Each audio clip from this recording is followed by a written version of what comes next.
Баршаңызға сәлем. Бүгін капкейк, шоколадный капкейк жасаймыз.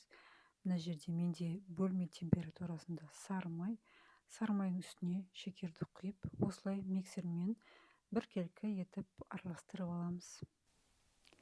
Жұмыртқаны бір-бірлеп салып, миксерімізді тоқтатпай араластырып тұрамыз. Және де құрғақ ингредиентті де 3 бөлікке бөліп, осылай араластырамыз.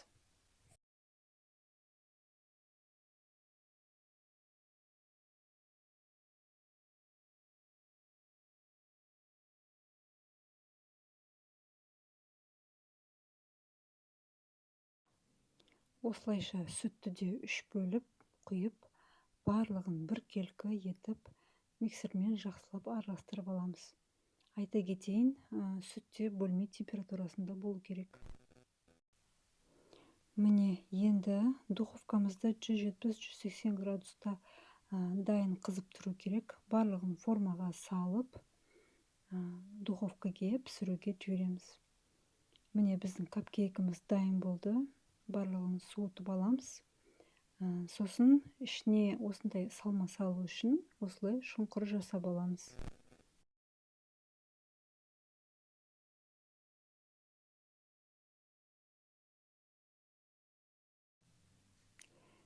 Бетінде шапкасына крем жасаймыз. Бұл жерде творожный сыр, сливки және сахарная пудра. Осыны біркелкі етіп миксерлеп аламыз. Капкейкіміз әдемі көріну үшін кремді 3 бөлікке бөліп, үшеуін 3 түрлі цветке бояп алдым. Сіздер олай жасамасаңыздар да болады.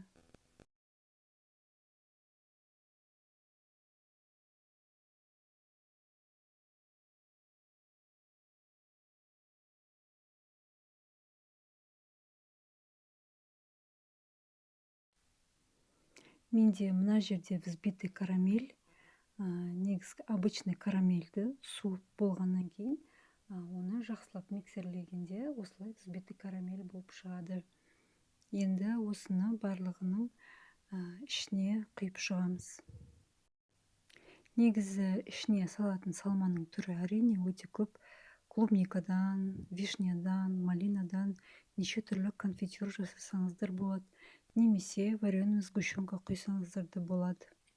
Әркімнің өз қалауы бойынша. Астарыңыз дәмді болсын. Сіздер де жасап көріңіздер. Каналға тіркелуді ұмытпаңыздар. Сау болыңыздар.